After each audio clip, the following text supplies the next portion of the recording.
Bonsoir à tous, chers amis. Nous sommes à une semaine pile de Purim. Ce soir, la semaine prochaine, nous allons écouter la Megillah et nous allons, bien sûr, pas seulement écouter la Megillah, mais nous allons vivre avec Purim. Et comme on sait très bien, on n'a pas le droit de vivre avec le message de Purim de manière à l'envers. Qu'est-ce que ça veut dire à l'envers? Comme si c'était quelque chose du passé. Purim doit être vécu au présent. C'est quelque chose qui nous concerne à tous, qu'on vit avec. Et c'est ce qu'on va voir ce soir, le message de Purim, avec une question très très forte. Quand on pense à Purim, on a tendance toujours à penser à Purim à quoi? On pense bien sûr d'abord à la fête, on pense à la victoire, et qu'est-ce qu'on pense d'autre? On pense à la fête, on pense à la victoire, on pense au fait que Purim c'était le jour qu'il y avait le complot de Haman, le complot de Haman qui a fait que quoi? Qu'on a dû après l'annuler. Il y avait la bravoure de Esther, il y avait le tirage au sort, et il y avait bien sûr après tout ce qui a changé éventuellement, tout ce qui s'est transformé. Ça, c'est ce qui s'est passé le jour de Purim. Mais avant de rentrer dans la solution, ce qu'on va voir ensemble ce soir, c'est avant la solution, c'est d'abord pourquoi il y a eu tout ce complot? Pourquoi tout ça s'est passé le soir de Purim? Comment se fait-il que tout ça s'est passé? Comment ça se fait qu'il n'y a pas eu un moyen de pouvoir s'en sortir de manière moins radicale que ça? Je veux dire, qu'est-ce qu'on a fait comme tort, ou qu'est-ce qui s'était mal passé pour qu'on ait une telle, si on peut dire, attaque? Et on va voir justement qu'au lieu de s'appuyer, au lieu de regarder seulement le problème, comment il a été résolu, aujourd'hui on va analyser quel était le problème. Si on essaie d'analyser d'abord le peuple juif lors de Purim, on sait que le peuple juif lors de la fête de Purim était ce qu'on appelle un apothéose, ce qui veut dire tout allait bien. Il n'y avait vraiment rien à se plaindre. Point de vue finance, point de vue hiérarchie, point de vue politique, point de vue tout, le peuple juif était à un des plus hauts niveaux de son histoire. Mordechai était un des ministres qui était dans le gouvernement. Tout allait bien vraiment, politiquement parlant, financièrement parlant. Il n'y avait absolument rien qui pouvait présager le fait qu'un jour va arriver un tel décret, et pas seulement qu'un jour va arriver un tel décret, qu'un tel décret va arriver du jour au lendemain. Et c'était vraiment bizarre, comment du jour au lendemain, rien n'a vu venir quoi que ce soit, tout s'est renversé, pas seulement ça s'est renversé, mais c'est renversé de manière comme ça n'a jamais existé dans toute l'histoire de notre peuple, puisque même quand il y a eu que Dieu nous en préserve la Shoah avec Hitler, que Dieu fasse son nom, ce n'est pas un décret de tuer tout le peuple juif partout où il se trouve dans 127 pays, comme il y a eu à l'époque de Purim. Alors qu'est-ce qui a décroché, comme on peut dire? Qu'est-ce qui a fait en sorte? Qu'est-ce qui était le catalyseur? Qu'est-ce qui était ce qui a fait que tout d'un coup on a eu un tel revers, alors que au final il y avait tout pour imaginer que tout devait marcher. En commençant par toi. Quel était le problème? Qu'est-ce qui n'a pas marché? Qu'est-ce qui a fait qu'il y a eu un tel décret? Comme ça, quelqu'un s'est levé un matin et il a dit j'ai envie de tuer le peuple juif. C'est possible, là tu l'as fait. Encore une fois, il y avait toujours des raisons, même si bien sûr que leur raison, même si on va dire qu'ils avaient besoin d'avoir une raison pour justifier leur cause, mais il y avait toujours une raison. Alors quelle était la raison? C'était le bras droit de...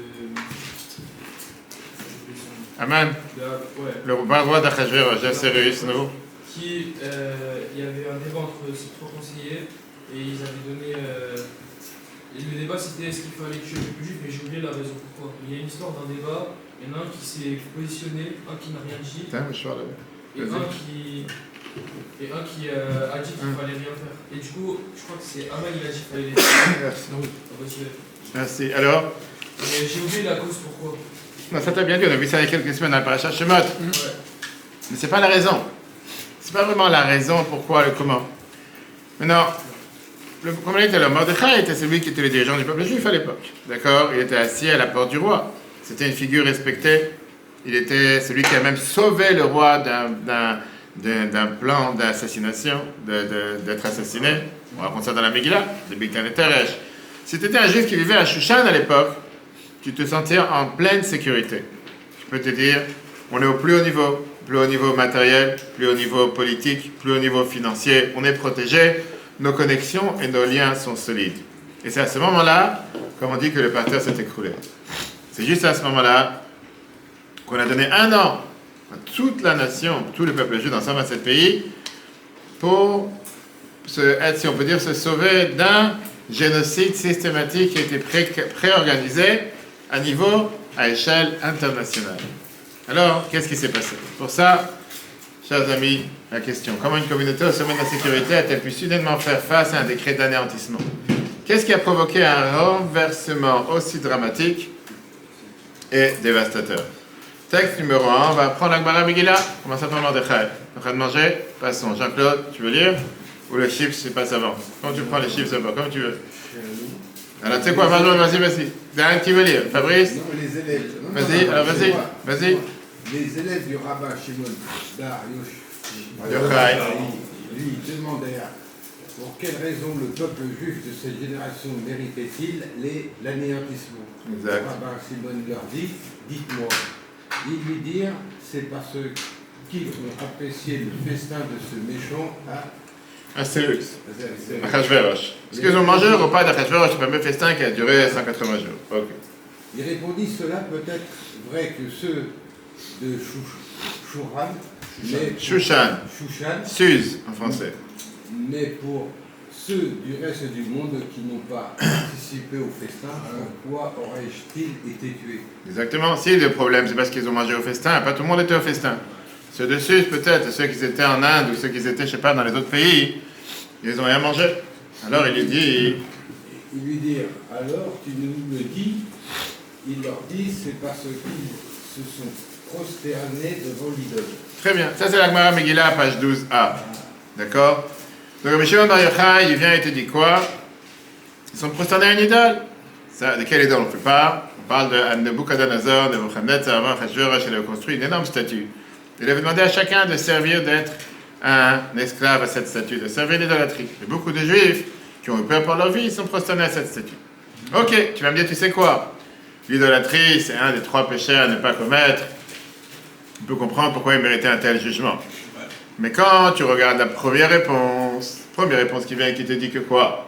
Parce qu'ils ont apprécié le festin de ce méchant, d'Assérus. Vraiment, est-ce que ça c'est tellement mal?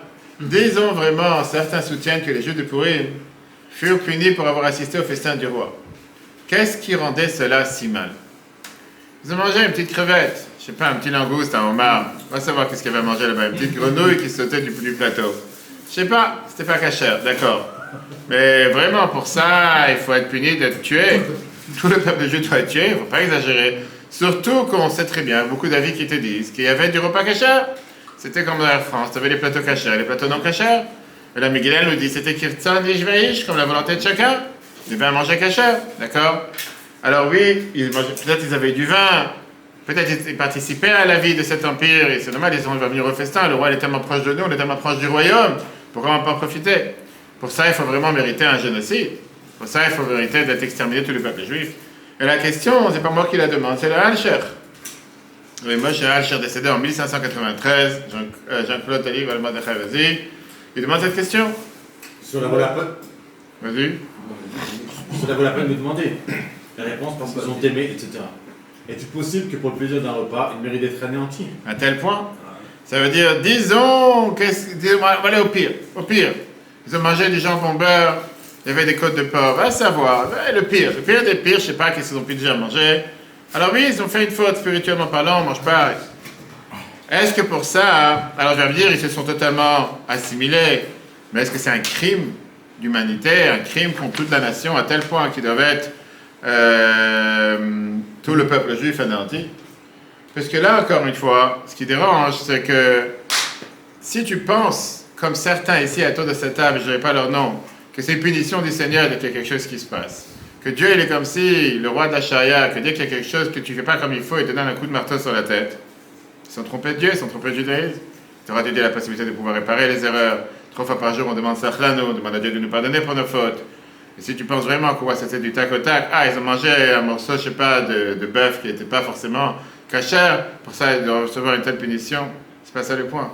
On est bien obligé de dire qu'il y a quelque chose de beaucoup plus profond ici. Comme on va tout de suite voir, c'est la clé dans le mot qu'on a vu tout à l'heure. Quel est le mot qu'on a dit? Si on regarde le mot qu'il a dit dans la Gemara, Mipnei Shenenu, le 3e paragraphe, Shenenu Misudato Shel Torasha. Parce qu'ils ont apprécié le festin, ils ont profité de ça. Parce qu'ils ont mangé, on n'a pas dit qu'on était là. Il y avait plusieurs avis qui disaient que c'était du kasher, il y avait du kasher présent. Pour comprendre ce qu'on vient de voir, On va essayer d'élaborer ce soir une question fondamentale sur l'existence du peuple juif. Comment d'abord le peuple juif existe? L'existence entière du peuple juif, est-ce qu'elle est naturelle ou surnaturelle? Et c'est ce qu'on va voir parce que c'est tellement riche, ça va depuis l'époque où le peuple juif a été né en 2448, jusqu'à nos jours aujourd'hui. Toute l'existence du peuple juif défie la logique et la nature. On est tout petit peuple, on est différent de tous. On a toujours été haïs, chassés, on a toujours été pourchassés. Et logiquement parlant, on n'aurait pas dû être là depuis longtemps. D'accord? La seule réponse, comment on a réussi à survivre tous ces massacres, tous ces pogroms, jusqu'à nos jours, c'est une seule. Dieu, c'est notre survie qui a fait que notre survie est surnaturelle. Et cette idée, elle est capturée justement, marquée dans un fameux Midrash. Regardons le Midrash. Fabrice, à ton tour. Midrash de la Megillat Esther. Le César Adrien dit au rabbi Yehoshua, grande est la brebis qui se tient parmi 70 loups. Une seconde, à quoi il fait allusion? Il dit que le peuple juif est comparé à une brebis parmi 70 loups. Tu veux dire, waouh, le César, c'est qui disait, waouh, je suis très émerveillé de ce peuple, malgré qu'il y a 70 loups qui veulent le dévorer, la brebis est magnifique. Qu'est-ce que Rabbi Yehoshua lui répond? Grand est le berger qui la sauve et brise les loups devant. Il lui dit non. La métaphore, c'est bien sûr, c'est l'histoire du peuple juif. Viens, Rabbi Yehoshua, il corrige cet empereur romain. Hein. Il lui dit, monsieur, vous perdez le point essentiel. C'est pas la brebis qui est grande, c'est le berger qui est grand. La seule raison que la brebis survit, c'est parce qu'il y a une cause qui est totalement externe, une force surnaturelle qui protège la brebis et qui fait chasser ou qui brise les loups. Et le Maharal de Prague, il explique que ce statut surnaturel, c'est pas juste ce qu'on appelle une mise à jour, la crème sur le gâteau. Mais ça, c'est l'essentiel, c'est le plus profond de l'identité juive. Et ça, c'est justement tout ce qui était l'Exode, quand on est sorti d'Égypte. La survie juive dépend entièrement de notre berger, de Dieu qui nous protège. On va voir comment cela a aussi un impact sur le travail. Rabbi Yehuda Levi, qui était le Maharal de Prague, nous dit ça dans le texte numéro 4 par notre cher Ethan. Quand ton fils demandera demain quels sont les témoignages, les lois, les commandements, vous devez répondre. Nous étions esclaves du Pharaon en Égypte, et Dieu nous a fait sortir et il nous a commandés. Cela nous enseigne que parce que nous étions esclaves en Égypte et que Dieu nous a éliminés d'une main puissante, cela montre qu'Israël est différent des autres nations.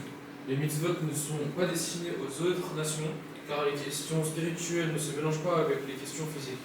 Mais le peuple juif que Dieu a miraculeusement fait sortir d'Égypte est à l'écart du monde matériel. C'est pourquoi nous sommes dignes des lois divines, alors que les autres nations ne le sont pas. Magnifique. Notre entière histoire, notre histoire, en particulier l'Exode, montre que nous sommes une nation au-dessus de la nature. Et on sait très bien que ça, c'est une des raisons pourquoi on te dit que les 10 plaies, c'était pas 10 plaies qui étaient faites pour juste détruire l'Égypte, comme on a parlé plusieurs fois, parce que si vraiment c'est ce que Dieu cherchait à faire, de se débarrasser des Égyptiens, il aurait pu envoyer un coup sur la tête, il aurait pu envoyer la mort des premiers-nés, merci, au revoir. Le but, c'était pour que nous, on réalise comme quoi nous sommes au-dessus de la nature et qu'on ne dépend pas de la nature. Sachant ce point principal, maintenant, essayons d'analyser quelle est cette protection divine de laquelle nous bénéficions. Ce n'est pas une protection automatique. Ce n'est pas une protection automatique comme un Carglass répare, comment c'est quoi le truc, que tu peux lancer une pierre et la vitre elle n'a pas cassé. C'est pas que, quoi qu'il arrive, la vitre elle n'a pas cassé. Non. On doit sans arrêt faire appel à cette protection. Comment on doit faire appel à cette protection et comment faire en sorte que cette protection fonctionne? Par ça qu'on reconnaît la vérité et qu'on vit adapté à cette réalité. Le moment où tu analyses que tu n'as pas besoin de cette protection, le bon Dieu te dit, débrouille-toi sans moi. Le moment où tu penses un instant que tu peux te débrouiller sans lui, tu te dis, Bekef, comme on dit en hébreu, vas-y. Tu n'as pas besoin de mettre une protection sur le portable, demain il casse, viens pas me chercher. Tu n'as pas besoin de mettre une protection sur un portable pour pas qu'il tombe dans l'eau, mets-le dans l'eau. Il n'y a pas de te plaindre que tu as eu un problème, etc., etc. La protection divine n'est pas automatique. Abandonner la confiance en Dieu nous expose à des conséquences naturelles. Et l'inverse, malheureusement, tragiquement, est aussi vrai. Le moment où tu rejettes la vérité, le moment où tu arrêtes d'utiliser le berger et à la place, tu mets ta confiance dans les loups, tu es en train de dire au berger, quoi? On n'a plus besoin de toi. On est protégé. On est dans la politique, on est dans les finances, on est dans les connexions avec le gouvernement. On a eu assez de temps pour devenir amis avec les loups. Et donc, on peut s'appuyer sur les lois de la nature, de la même manière que eux, ils s'appuient sur les lois de la nature. Et je suis sûr que mon avocat va se battre pour moi, mon docteur va me guérir, je suis sûr que le gouvernement, le maire, il va faire tout ce qu'il faut pour me sauver, etc., etc. Le bon Dieu a dit, si c'est comme ça, vas-y. En 2 mots, tu es en train de dire qu'en voyant une chose pareille, le berger, il se met en arrière. Et la minute que la force surnaturelle se met en arrière, on est resté seul dans la jungle. Pourquoi? Parce que la protection n'est plus là. Et à ce moment-là, on est vulnérable aux lois de la jungle. Comme hier au Mexique, on a tué les chefs du cartel, tout d'un coup, commence à brûler, tout casser, il n'y a plus rien, d'accord? Heureusement que c'est lui qui tenait le Mexique. Pourquoi? Pour nous, ça veut dire clairement disparition. Ça veut dire anéantissement du peuple juif. Donc, c'est pas comme certains pensent, on a été punis par le berger. On n'a pas été punis par le berger. C'est parce qu'on a, nous, décidé de ne plus avoir besoin de sa protection. Et naturellement parlant, si tu n'as plus la protection du berger, tu es resté entouré de 70 loups qui cherchent à te dévorer.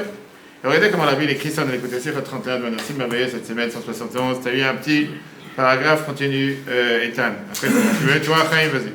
Donc, Chaim, mais. Du peuple juif parmi les nations, parfois, telle que son existence est un miracle, au-delà de l'ordre naturel. C'est comme un mouton debout parmi 70 loups.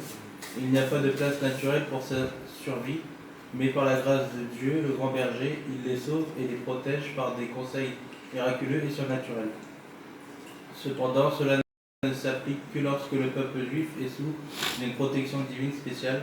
Dans ce cas, les 70 loups ne peuvent pas les toucher.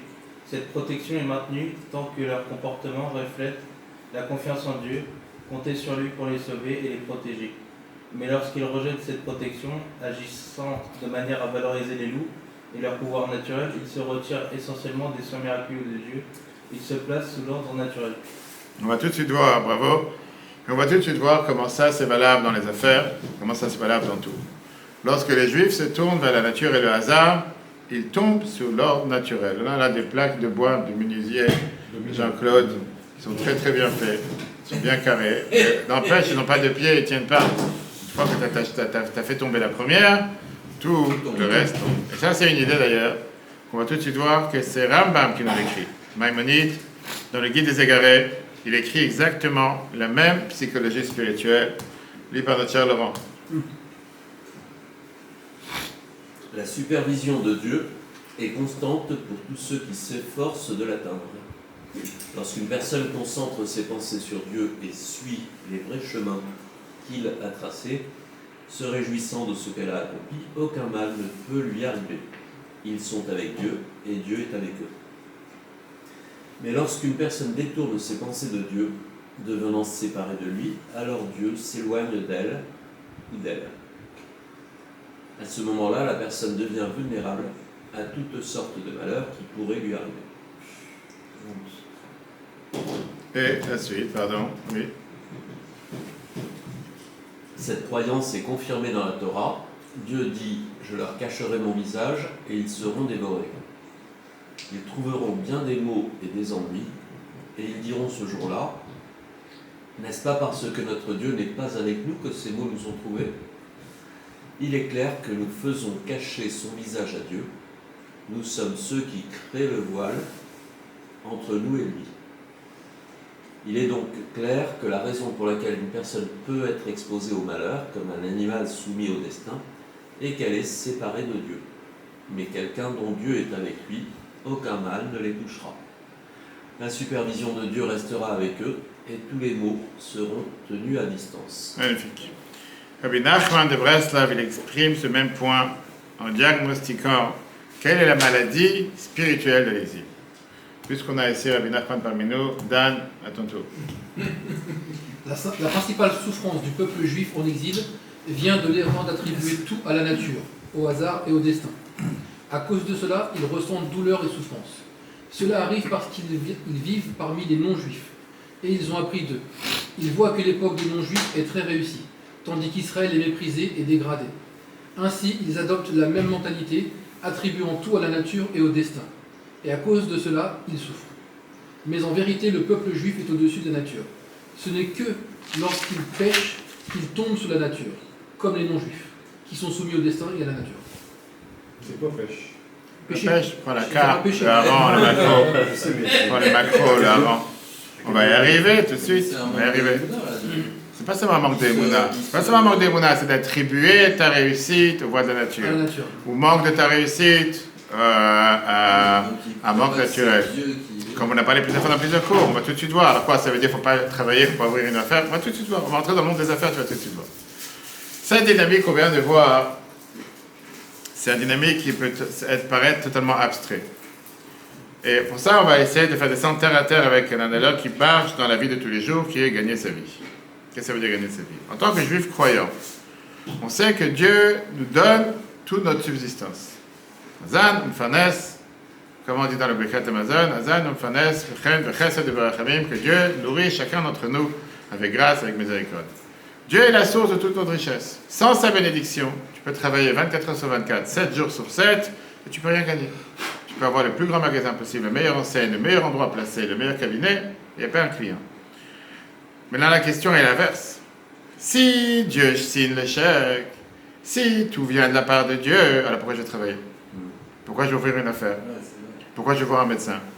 Pourquoi je vais aller me battre à l'université pour avoir un diplôme? Pourquoi je vais essayer de faire ouvrir une affaire? Dieu va me profiter. Moi, j'ai confiance en Dieu. Quand moi, j'ai confiance en Dieu, et que moi, je sais que Dieu va me dire et me donner tout ce que j'ai besoin. Pas besoin du reste, tout va bien. C'est après ce qu'on vient de dire, c'est Dieu qui me donne tout. Pas besoin d'aller apprendre, pas besoin d'aller à l'université, pas besoin d'aller voir un médecin, pas besoin d'entretenir mon corps. Rien, tout ira bien. Certaines personnes qui pratiquent la religion juive parce que ça reste tout cuit. C'est ce qu'on vient de demander. Est-ce que c'est ça ce qu'on est en train de dire? On va tout de suite voir. Alors pourquoi on le fait? Pourquoi on travaille? Pourquoi on ouvre des affaires? Pourquoi on apprend? Pourquoi on va apprendre à l'université? Pourquoi on va prendre un diplôme? Pour la seule raison, parce que c'est Dieu qui nous a demandé de le faire. On a vu ça dans les 10 commandements, on a vu ça dans le Shabbat, on va voir avec elle la même chose. Il n'y a pas une fois que Dieu il te dit de faire Shabbat avant de te dire 6 jours tu travailleras et le 7e tu te reposeras. Pas comme certains qui pensent 6 jours tu te reposeras et le 7e tu travailleras. 6 jours tu travailleras, la Torah te dit. Et on va tout de suite voir. Dieu t'envoie la bracha, mais elle est dictée en 7 termes. Dieu te dit, il veut que tu fasses ce qu'on appelle un conteneur, il veut que tu fasses un récipient pour recevoir la bracha. Et donc, c'est pas parce que je fais un récipient que je dois confondre le récipient de la source qui envoie la bracha dans ce récipient. On a vu ça dans la Yom qu'on a lu Shabbat et Kiddush, que la pluie qui tombe sur du carrelage ne fait rien pousser. Par contre, si la pluie elle tombe sur un champ qui est labouré et qui est semé, là ça va pousser. Il faut bien sûr avoir la pluie, on va tout de suite parler des agricoles aussi. Salon d'agriculture, on va tout de suite parler. Mais, c'est pas parce que tu vas faire la meilleure graine, la meilleure agriculture, les meilleurs champs, le meilleur labour, tout ce que tu veux, que pour ça, ça va pousser.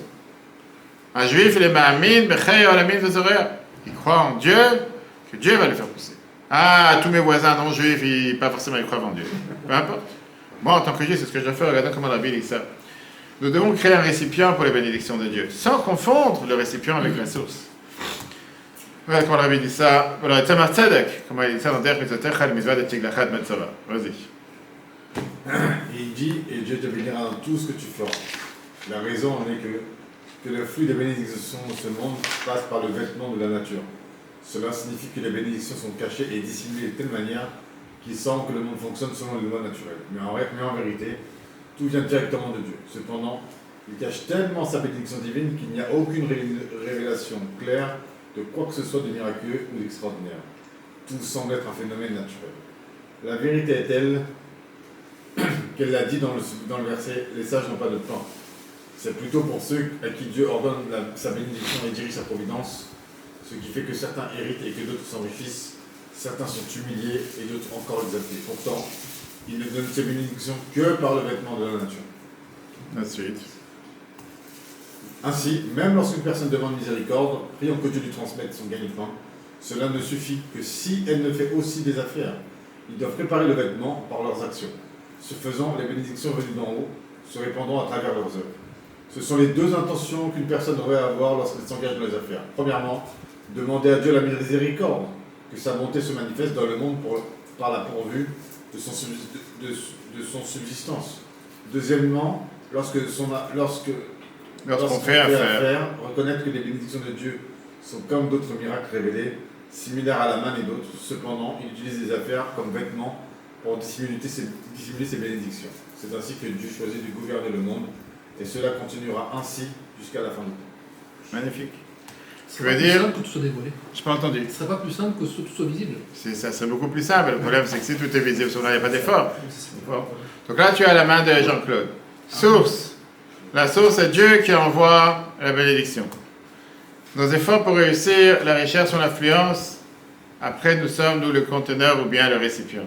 Le succès dépend de la reconnaissance de la source, pas la surestimation du contenant. Ça, c'est l'erreur fatale que beaucoup font.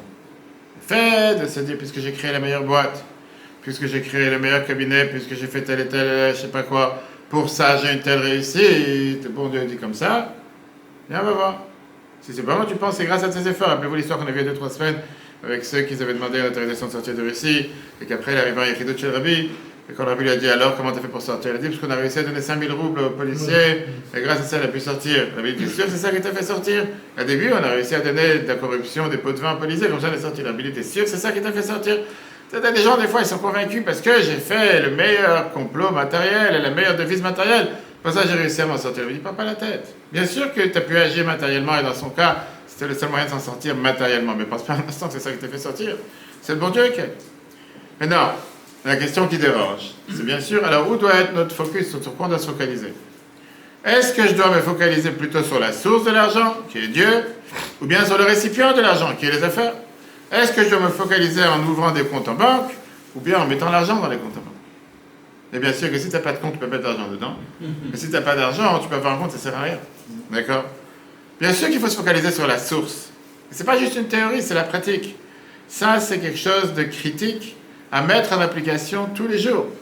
Qu'est-ce qui se passe quand le besoin d'un récipient est en conflit avec les demandes de la source? Là vient la manière d'agir. Qu'est-ce qui se passe quand tu dis par exemple tout à l'heure la question, quand j'ai un client qui vient aujourd'hui, qui est le client le plus important de l'année, le client qui peut me faire gagner toute une année, mais son rendez-vous il est juste au moment où je dois faire la prière de Shacharit, juste au moment où je dois faire la prière de Mitra. Qu'est-ce qui se passe quand je dois signer un contrat le plus important de l'année, samedi matin 10h? Et le client il te dit, j'atterris en France vendredi à 4h du matin et je repars samedi à midi.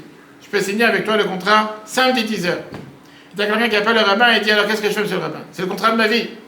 Avec ça je vais devenir milliardaire, je vais faire beaucoup de zakat. Avec ça je vais donner des dons, avec ça je vais agir. Et tu te dis, nous, qu'est-ce que tu veux? On va trouver un moyen de permettre, il ne va pas écrire, il va juste être présent, il va préparer le papier avant. Tu te dis, mais c'est le contrat de sa vie. Ou bien, c'est ceux qui te disent, qu'est-ce qui se passe quand la meilleure manière de pouvoir signer le meilleur contrat de ma vie, c'est de travailler Shabbat, ou bien, c'est pas être honnête. Pas payer les impôts, pas payer la TVA, de faire des choses par derrière, de faire des choses pas officielles. Mais au moins, j'aurai plus d'argent pour la zakat, j'aurai plus d'argent pour faire des mitzvot. Ça, c'est la question qu'on a dit tout à l'heure. Bien sûr. Et la question qu'il y a, c'est est-ce que on comprend que ce système qu'on vient d'expliquer n'hésite pas? Qui veut dire, est-ce que vraiment je dois sauter ma prière pour aller signer un deal de business? Est-ce que vraiment je dois valoriser le récipient plus que la source? Est-ce qu'en déshonorant la source, c'est reste être au service du récipient, ce qui a été le plus illogique possible? Pourquoi? Parce qu'au final, c'est pas se rapprocher des affaires, mais c'est s'éloigner de ses affaires. En pensant que tu vas faire quelque chose qui est contre la volonté de Dieu, tu ne vas pas forcément avoir la bénédiction de Dieu. Si tu penses que c'est la signature que tu vas mettre sur ce contrat qui va te faire gagner de l'argent, c'est pas la signature sur ce contrat. C'est si tu vas le faire de la manière comment Dieu il attend de toi de le faire. Pourquoi? Parce qu'il ne faut jamais confondre la source et le récipient. La source, c'est Dieu qui te l'envoie. Bien sûr qu'il faut faire un récipient, mais il faut les faire en termes comment Dieu il attend, pas comme toi tu décides. Et si c'est comme toi tu décides et c'est contradictoire avec la volonté de Dieu, à ce moment-là, il n'y a pas la source. Alors c'est une épreuve alors. C'est une épreuve. Pourquoi une épreuve? Toi, tu te vois en tant que juif, qui croit en Dieu, tu sais et tu te rappelles à chaque instant que c'est Dieu qui t'envoie la bracha dans ce que tu fais. Et donc, tu dois dire à ce monsieur qui est venu de Dubaï et qui a atterri vendredi soir à 4h du matin et qui repart samedi à midi, je suis désolé, samedi, je ne peux pas signer de contrat. Si tu tiens à signer un contrat avec moi, ou tu viendras dimanche, ou tu viendras vendredi. Et sinon, ça sera une prochaine fois. Et quand quelqu'un il respecte ses valeurs, et quand quelqu'un il montre qu'il a des valeurs sur lesquelles il se respecte, peut-être qu'il aura perdu ce contrat, le bon Dieu le récompensera, qu'il enverra un double contrat après, où la personne avec qui il devait signer va le valoriser en disant ça c'est quelqu'un avec qui je vais faire des affaires, ça c'est quelqu'un qui a des valeurs, ça c'est quelqu'un qui n'est pas prêt à cracher sur ses valeurs pour un simple contrat des affaires. L'idée d'envoyer à samedi matin 10h. Quelle idée? C'est l'idée. C'est l'autre qui a décidé. Il veut tester. C'est peut-être un test, comment tu vois, peut-être un test pour savoir.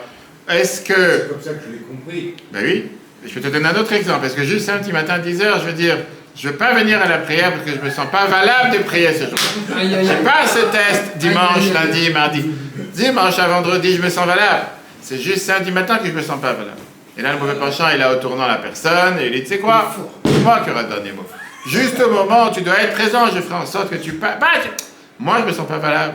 Je me sens pas valable pour être présent, je ne suis pas assez valorisant. Et automatiquement, ce jour-là, je parle. Et c'est comme ça qu'il t'a gagné. Regardons le texte numéro 1. On tiens, d'ailleurs, c'est à toi de lire. Vas-y. Savez-vous ce que c'est que de diriger une entreprise sans réaliser que c'est la bénédiction de Dieu qui apporte le succès? C'est comme quelqu'un qui dépense toute son énergie à coudre de petites pochettes pour stocker de l'argent, mais qui ne fait rien pour le gagner. C'est comme j'ai dit tout à l'heure, il ouvre 10 comptes en banque dans toutes les banques, mais il n'a pas d'argent pour mettre dedans. À quoi ça sert? Ça lui coûtait des frais plus qu'autre chose. À quoi ça sert? Fais d'abord en sorte que tu aies l'argent avant d'ouvrir des comptes. Alors toute cette parenthèse, maintenant pour revenir à la question qu'on a demandée avec Purim. Maintenant on va comprendre qu'est-ce qui s'est mal passé le jour de Purim. Qu'est-ce qui n'a pas fonctionné? Bien sûr, comme l'a dit tout à l'heure, le peuple juif était à le plus haut niveau politique, qui était la Suisse, à Shushan. Et c'est là justement où ils sont tombés, dramatiquement tombés. Pourquoi? L'erreur tragique était de penser qu'ils sont maintenant au summum de leur sécurité. Tout va bien. Ils se sont dit, si maintenant on peut être assimilé au maximum, on va être protégé à 100%. Là, on est protégé à 80%. Si maintenant on va s'assimiler à 100%, c'est sûr qu'on va pouvoir... Et le climat, je veux dire, l'envers du décor de cette erreur, c'était de participer à ce grand festin, de faire ça avec gusto, comme on dit, avec plaisir, pas juste parce qu'ils étaient contraints de participer. Oui, en tant que des gens qui travaillaient dans le royaume et qui étaient proches du royaume, le roi les invite, ils doivent être présents. Et qui t'a dit que tu dois être présent, même si c'était du manger cachère. Le problème n'est pas ce qu'ils ont mangé, le problème c'est nous. Ils disaient, un tel plaisir, regarde, on fait partie de l'élite, on fait partie de Sciences Po, on fait partie de l'ENA, on fait partie de toutes ces haut de gamme, on est invité à l'Élysée tel jour, regarde. Donc on n'a plus besoin de penser au Seigneur. Mais non, s'il y a quelque chose à laquelle ils étaient contraints, ils étaient contraints dans quelque chose, ou bien même de donner peut-être une mauvaise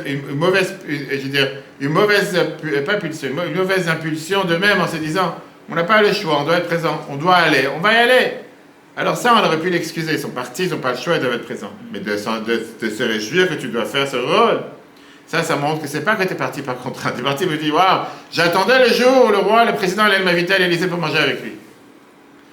Et ça, c'est ce qui a fait que le décret de Purim est arrivé. Et donc, la communauté faisait confiance au pouvoir politique et à l'assimilation pour la sécurité, assistant volontiers au festin d'Assyrus. En s'appuyant sur le conteneur, sur le récipient au lieu de Dieu, ils sont devenus vulnérables, provoquant la crise soudaine de Purim qu'on a été là. C'est pas une punition. C'est que la protection divine, tu as besoin d'Assyrus, c'est lui qui va te sauver. C'est le président qui va te sauver. Va le voir. Bekev, comme on dit, il va te sauver. Tu n'as plus besoin de moi. Double protection, c'est pas bon. Maintenant, comment la Bible écrit ça, Fabrice? Bien sûr, vivant en exil sous la domination des nations, nous devons montrer du respect au gouvernement. 100%, c'est un devoir. La loi du pays est loi. Ouais, c'est ça. Oui. Et comme elle le dit, chercher la paix de la ville et prier pour cela. On doit prier pour le gouvernement qui règne. On vit dans un pays. Lorsque Assuérus convoqua les Juifs à son festin, ils étaient obligés d'y assister, évidemment en respectant ce qui était permis, comme manger de la nourriture cachère. Il y avait les plateaux cachers et tout. Mais en même temps, ils auraient dû être lucides que l'existence du peuple juif ne dépend pas du tout d'Assuérus, mais qu'il porte, même s'il porte la couronne. Cela dépend entièrement de Dieu. C'est le sens profond de l'accusation du Talmud. Ils ont profité du festin de ce méchant. Leur présence au festin n'était pas pour respecter le roi ou quoi que ce soit de ce genre, c'est parce qu'ils tenaient tellement à Assuérus qu'ils pensaient à tort que leur survie dépendait de sa faveur, un homme fermement opposé à Dieu. C'est la seule explication possible à la façon dont ils pouvaient profiter d'un tel festin. Donc, quand on montre que c'est ce non-juif qui est le patron du monde, quand on montre que le seul qui dirige le monde c'est Trump, et quand on commence à penser qu'on doit forcément se baisser à sa culture en essayant d'être comme eux, et c'est ça qui va nous assurer de notre succès, ça c'est le moment où on a touché le plafond, comme on dit. On est garanti qu'on commence à descendre.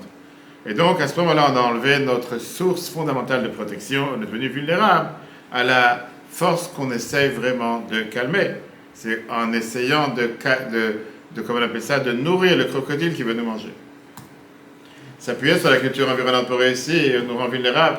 Mais donner la priorité à Dieu apporte la bénédiction ici. Maintenant, on va voir, comme on l'a dit tout à l'heure, ce message, c'est un message qui est pour chacun d'entre nous, personnellement et de manière communautaire, bien sûr. À un niveau personnel, notre succès dépend entièrement des mains de Dieu. Toute notre machination, tous nos efforts sont bien sûr des moyens pour pouvoir faire passer cette bénédiction.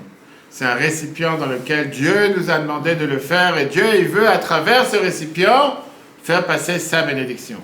Et donc, on doit se focaliser sur la bénédiction et pas sur le récipient. Et donc, on doit toujours prioriser Dieu sur le succès. On doit toujours prioriser le judaïsme sur les affaires. Et ça va nous amener à la bénédiction. Pas au moment que c'est Rosh Hashanah, au moment que c'est pourri, au moment que c'est une fête. Juste à ce moment-là, je vais aller travailler. Non, maintenant c'est fête, je ne vais pas aller travailler. Il suffit de voir comment les nations du monde se comportent lorsque c'est leur fête, que ce soit maintenant le ramadan pour certains, que tu vas aller voir dans la nuit, dans la neige, dans la pluie, aller prier 5 fois par jour. Tu vas voir les autres qui vont aller le 1er janvier ou le 25 décembre. Pourquoi pour eux, ça ne vient pas en rêve de dire, bon, puisque mon client il est sympa, je vais ouvrir le 25 décembre. Pourquoi pour eux, ça ne vient pas en rêve de dire, le 1er janvier, je vais faire une faveur parce qu'il atterrit juste ce jour-là. Tu dis, non, monsieur, on est fermé. On est fermé. Ah, tu as besoin d'urgence, tu attendras ton urgence. Il n'y a pas une personne qui va te dire, puisque tu es sympa, je te connais depuis 10 ans, pour ça je vais t'offrir le 1er janvier. Il n'y a pas, ça n'existe pas. Alors pourquoi, dès que ça arrive à la religion juive, on doit toujours baisser les points? Regardez comment on avait écrit ça. C'est à qui? Dan, vas-y. Oui, Dan. Oui? Est-ce que tu dors? Non. C'est ton chapeau, vas-y. Nous vivons dans un monde physique et nous traitons de ses affaires et des lois de la nature. Nous savons que selon la Torah, gagner sa vie nécessite d'agir dans l'ordre naturel. Et pourtant, nous devons être prudents et lucides pour ne pas avoir affaire à la fête de ce méchant. Alors? Le revenu vient de Dieu, qui soutient le monde entier par la bonté, grâce, bonté, miséricorde.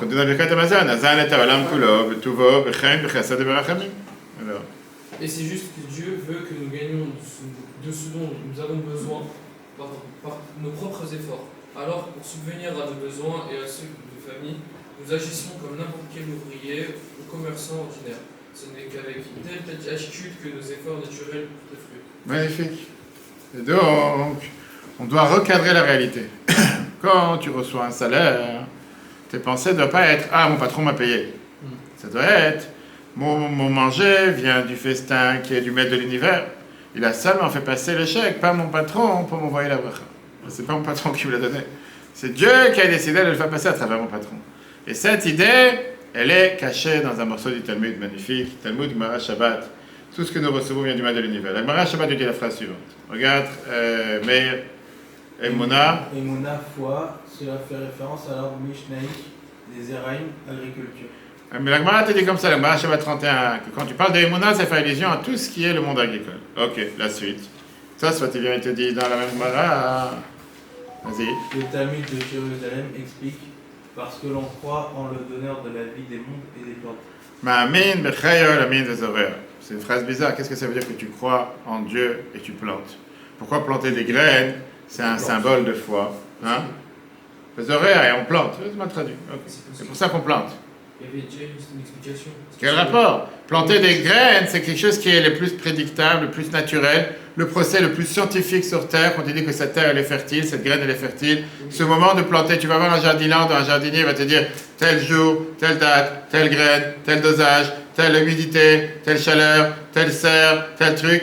Tu as fait tous ces trucs de 1 à 10, tu es garanti des tomates qui sont grosses comme, je sais pas, des pastèques. Okay.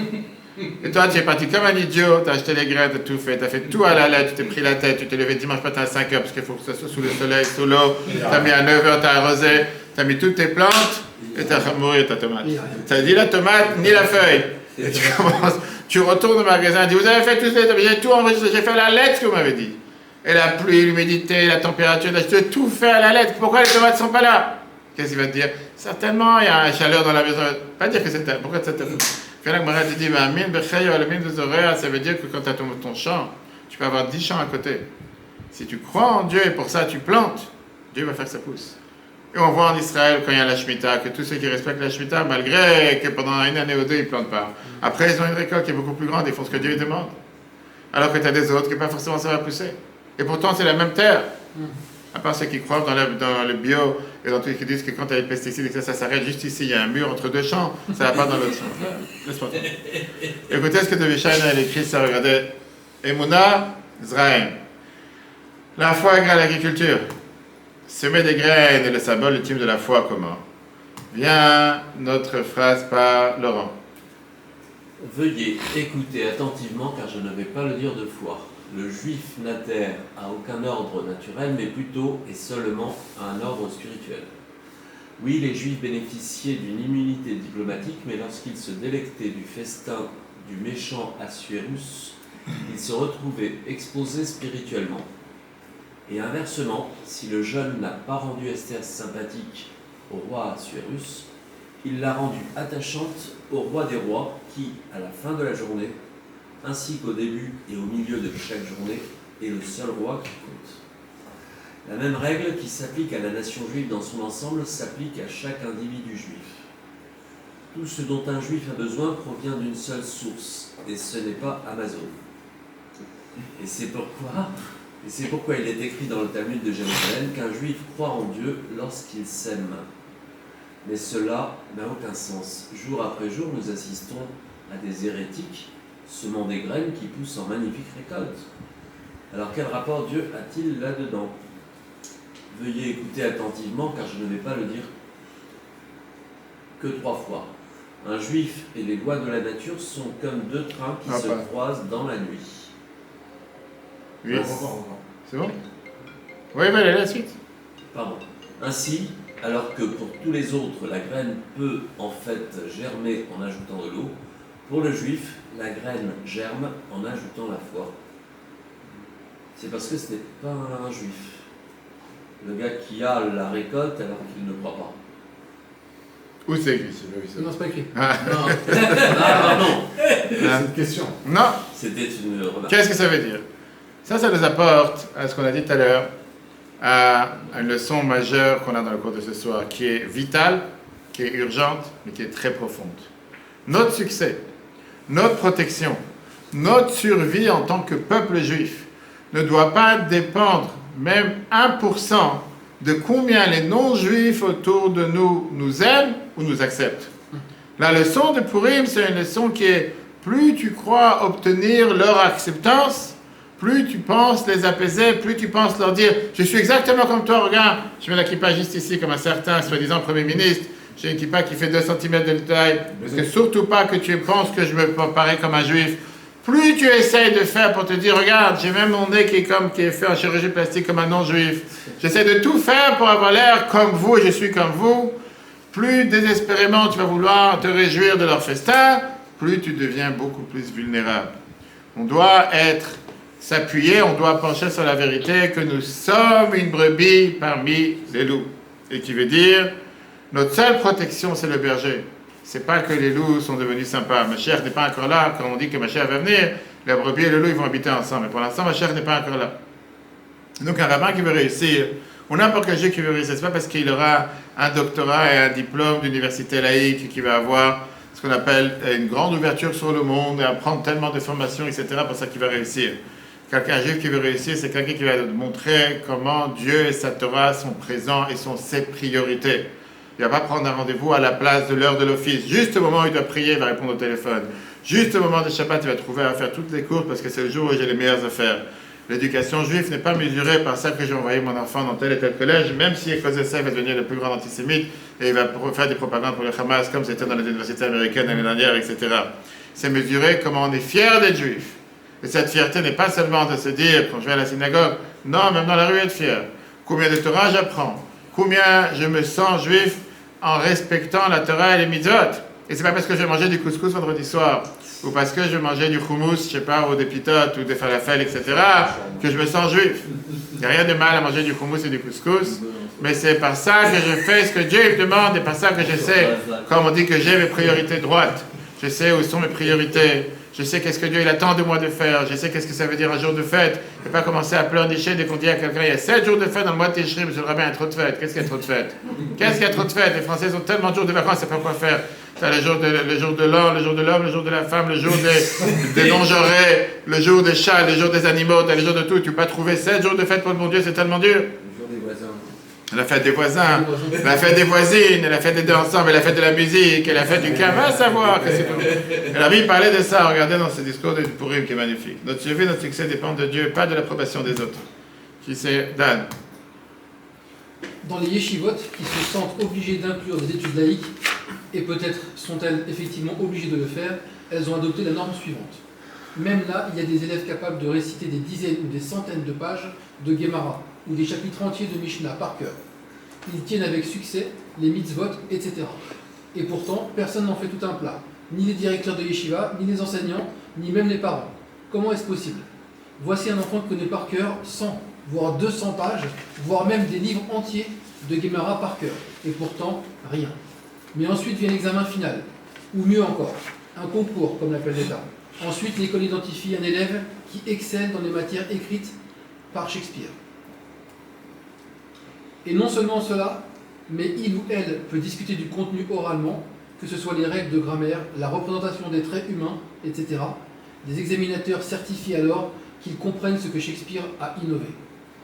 Ce qu'il a accompli en dépeignant le monde. Et soudain, il y a un énorme remue-ménage. L'administration de la yeshiva, avec les parents, fait de grandes annonces. Chaque journal suit leur sillage.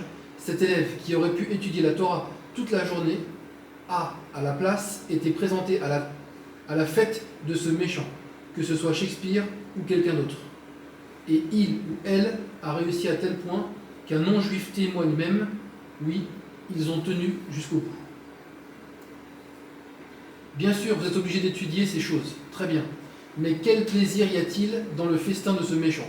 Pourquoi se réjouir de la sagesse parmi les nations, que la Torah reconnaît en effet dans le Midrash? Quelle est la grande joie quand un étudiant sait que Shakespeare a écrit? Pourquoi n'annonce-t-il pas dans le journal qu'un tel élève peut réciter tel ou tel nombre de pages de Gemara par cœur? Un élève est un étudiant, un enfant reste un enfant. Il est facile d'imaginer l'impression qu'il ou elle a, en voyant d'autres personnes se réjouir de connaître autant de lignes des œuvres de ce méchant. Mais quand il s'agit d'abeilles, de Rava, de Rambam, des Rishonim et des Acharonim, jusqu'au Rama, les grillons.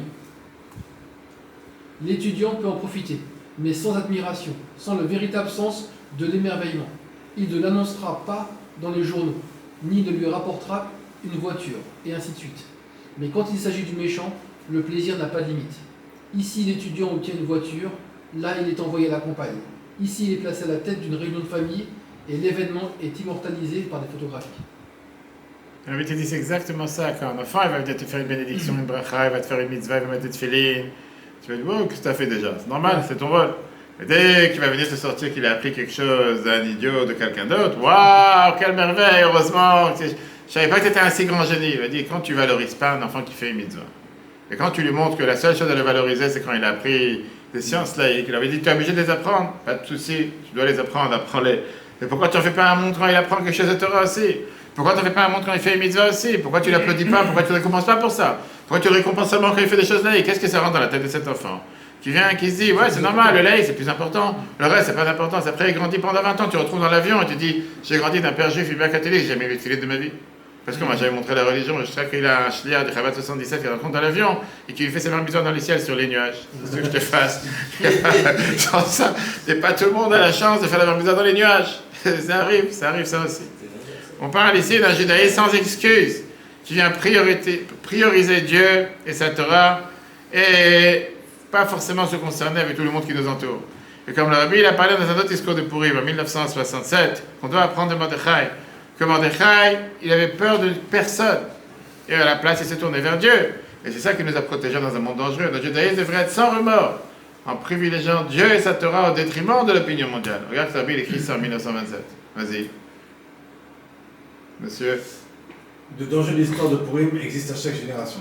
En réalité, le danger est le plus grand lorsque nous sommes riches et prospères, car c'est à ce moment-là que nous sommes le plus tentés de croire que ma force et la puissance de ma main ont fait de moi cette richesse. C'est pourquoi, à chaque génération, nous devons rester vigilants à ce sujet. C'est pourquoi nous devons apprendre de Mordechai. Ce n'était pas un isolationniste. Il était engagé politiquement. Il était littéralement assis à la porte du roi.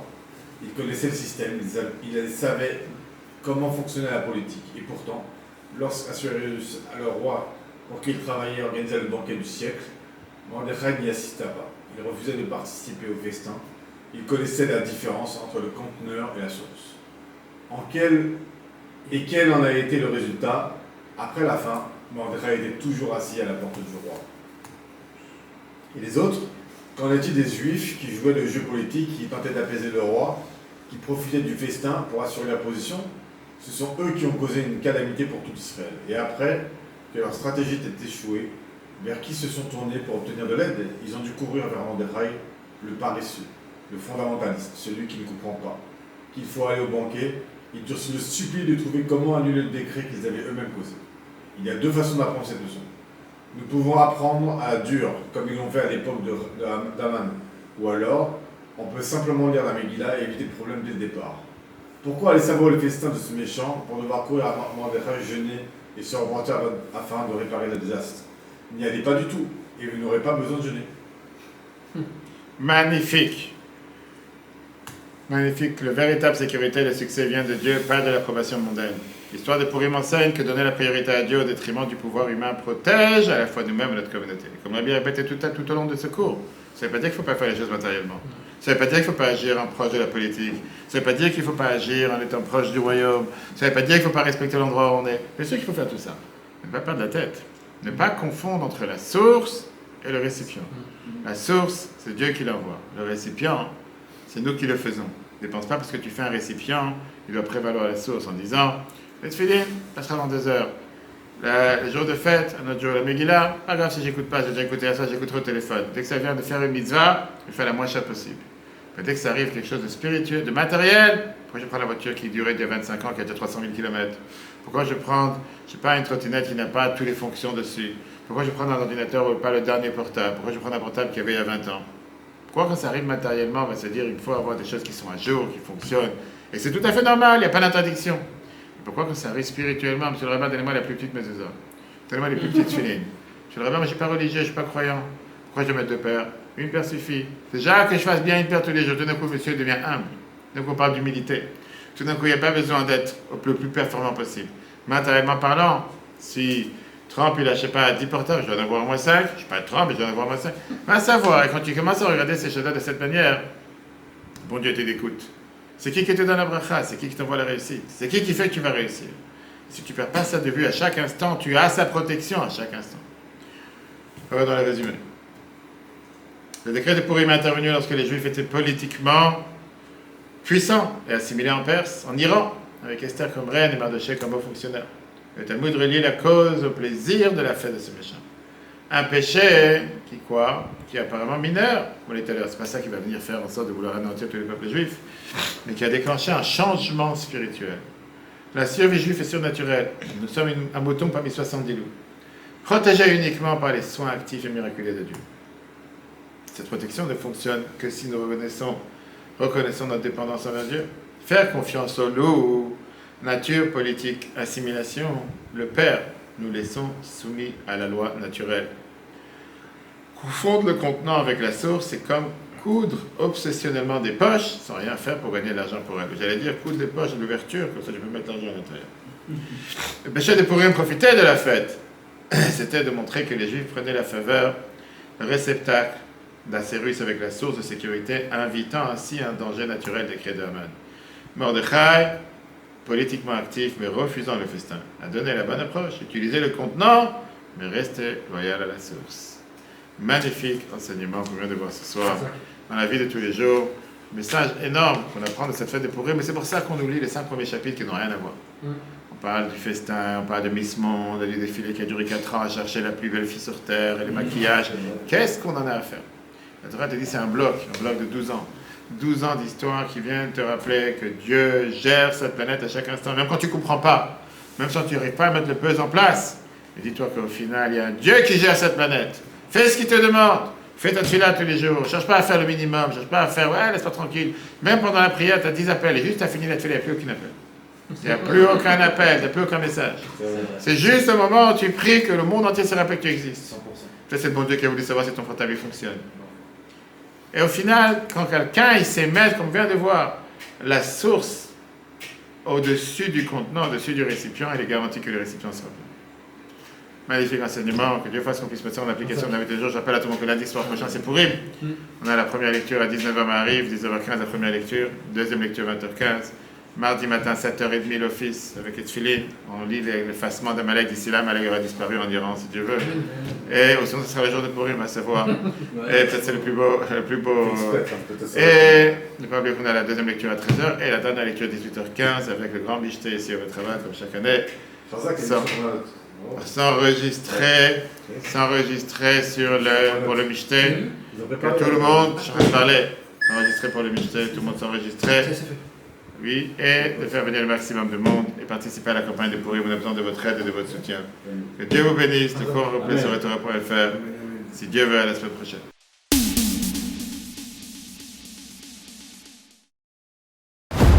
etora.fr, la Torah en live.